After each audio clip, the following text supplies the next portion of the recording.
अपने अपने देश के हितों पर ध्यान केंद्रित कर रहे हैं। भारत भी दुनिया की तीसरी सबसे बड़ी अर्थव्यवस्था बनने जा रहा है।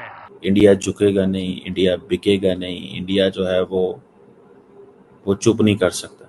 सो नरेंद्र मोदी जो है वो he will emerge as a strong player. Stocks are sinking sharply right now. The Dow is down. Modi से पंगा पड़ गया भारी ट्रंप को.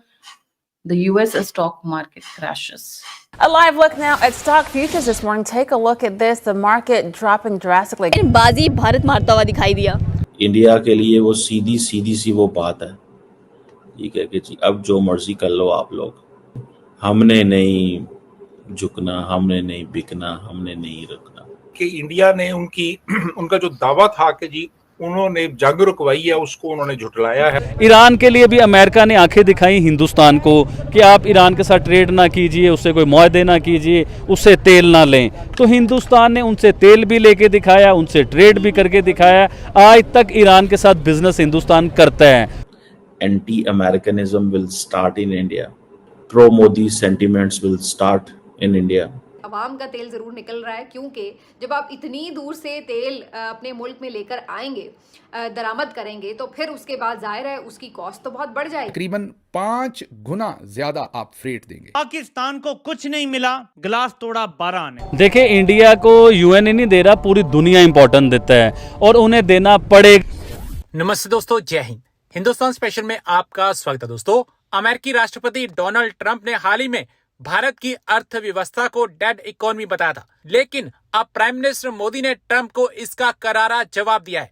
प्राइम मिनिस्टर मोदी ने ट्रंप को करारा संदेश देते हुए कहा कि भारत अब दुनिया की तीसरी सबसे बड़ी अर्थव्यवस्था बनने की राह पर है। प्राइम मिनिस्टर मोदी ने देशवासियों को स्वदेशी अपनाने का संकल्प दिलाया और कहा कि समय आ गया है कि हर भारतीय हर खरीदारी में देश हित को प्राथमिकता दे। प्राइम मिनिस्टर मोदी ने साफ कहा, अब भारत भी हर चीज को परखने के लिए सिर्फ एक ही तराजू इस्तेमाल करेगा, वो है भारतीय पसीने से बनी चीजें।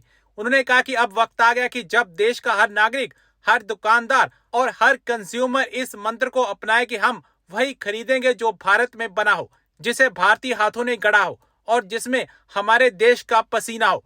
वैश्विक अस्थिरता के दौर में भारत की तीसरी सबसे बड़ी अर्थव्यवस्था बनने की दिशा में यह सिर्फ सरकार ही नहीं, हर भारतवासी की जिम्मेदारी है। इंडिया झुकेगा नहीं, इंडिया बिकेगा नहीं, इंडिया जो है वो चुप नहीं कर सकता।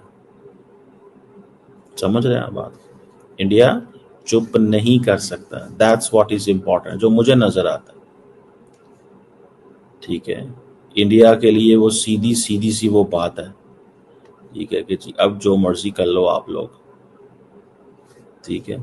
हमने नहीं झुकना, हमने नहीं बिकना, हमने नहीं रखना।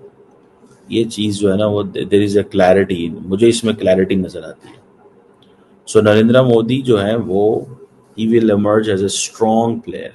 याद रखिएगा, वो कैसे स्ट्रॉन्ग प्लेयर होंगे? जब एंटी अमेरिकन सेंटिमेंट्स आएंगे, जब ये आएगा कि भाई साहब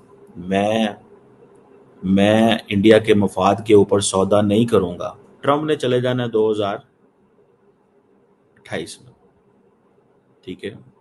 29 में मोदी के इलेक्शन है, ठीक है। ट्रंप ने फारिग हो जाना है 2028 के आखिरी 4 महीनों में। पता लग जाएगा कि बस इज गोइंग और लीविंग, दैट्स इट। अच्छा, क्लियर हो गया। दूसरे नंबर पे क्या है? दूसरे नंबर पे ये है कि मोदी साहब ने फिर भी प्राइम मिनिस्टर रहना है जब अमेरिका का अगला सदर आ जाएगा, वो कोई भी हो, जेडी वैंस हो, कांग्रेस का हो, न्यूसम हो, कोई भी। मोदी से पंगा पड़ गया भारी ट्रंप को. The US stock market crashes. Umesh ji, a very warm welcome on the show. The platform is yours. जी. Gayatri ji, US market crash नहीं कर रहा है, अभी कोलैप्स कर रहा है, क्योंकि जिस हिसाब से टैरिफ अगर आप लगा रहे हो यूएस के अंदर एक्सपोर्ट्स होने वाली आइटम का, जो यूएस इंपोर्ट्स है, ultimately the effect will be borne by the consumers. जो अभी ट्रम्प की पॉलिसी है, it is benefiting only the top rich class, but जो टैरिफ लगेंगे, जो एक्सपोर्ट्स उनके जो इंपोर्ट्स पे टैरिफ लग रहे हैं from other countries, the cost जो है it will be borne by the entire people. Every citizen of United States will pay the enhanced cost.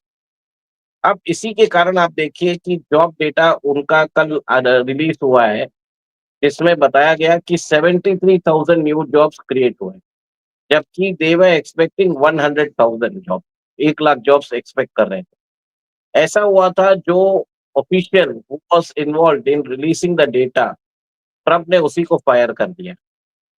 आप सोचिए, सही डेटा निकालने पे Trump is firing his own employees. This shows American administration में बहुत ज्यादा पैनिक है, उन्हें समझ में नहीं आ रहा है कि क्या करें। लेकिन बहुत सारी कंट्रीज पे उन्होंने टैरिफ लगाए, जैसे भारत पे 25% लगाया है, ताइवान पे 30% लगाया है, स्विट्जरलैंड पे 39% लगाया है और ब्राजील पे 50% लगाया है। ये सब उनके मेजर ट्रेडिंग पार्टनर्स हैं। अल्टीमेटली इधर से जो भी गुड्स आएंगे वो महंगे हो जाएंगे। इससे क्या हुआ, यूएस मार्केट के अंदर वहां पे इन्फ्लेशन बढ़ने वाला। इन्फ्लेशन बढ़ने के बाद लोग, companies are not willing to invest further. Simple है ना, आपकी अगर प्रॉफिटेबिलिटी नहीं रहेगी, डिस्पोजेबल इनकम कम होगी, तो ultimately it is going to affect the company. तो उसको देख के यूएस के अंदर एक अमेरिकन जो मार्केट है, they did not react positively for this news. Trade uncertainties हो रहा है। अभी कल जो टैरिफ लगने वाले थे अगस्त 1 से, वो अगस्त 7 तक उसको पोस्टपोन कर दिया गया। Market does not like uncertainty, market wants continuity in reforms. जो मोदी जी यहाँ पे कर रहे हैं, ट्रंप अपनी एक एक ट्वीट से मार्केट को हिला रहे हैं, कुछ भी बोल रहे थे। अभी देखिए, वो पाकिस्तान के साथ उन्होंने इतनी अच्छी डील की है, बता रहे हैं, लास्ट में उसको भी 19% टैरिफ डाल दिया, बांग्लादेश के ऊपर 20% डाल दिया।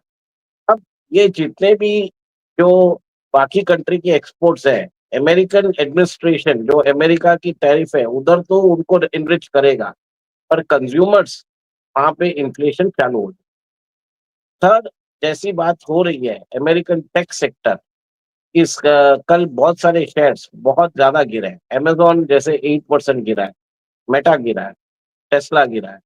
तो अब क्या हो रहा है कि जितनी भी बड़ी टेक सेक्टर कंपनीज है, they will have to do lot of capital expenditure. अब ये सब चीज मार्केट ने देख लिया है, मार्केट को समझ में आ गया कि अमेरिकन मार्केट बाई चांस थोड़ा ओवर वैल्यूड है, इसके लिए एक करेक्शन होना चालू हो रहा है। बड़ी बात यह है कि कल जो करेक्शन हुआ है वो बड़ी बात नहीं है।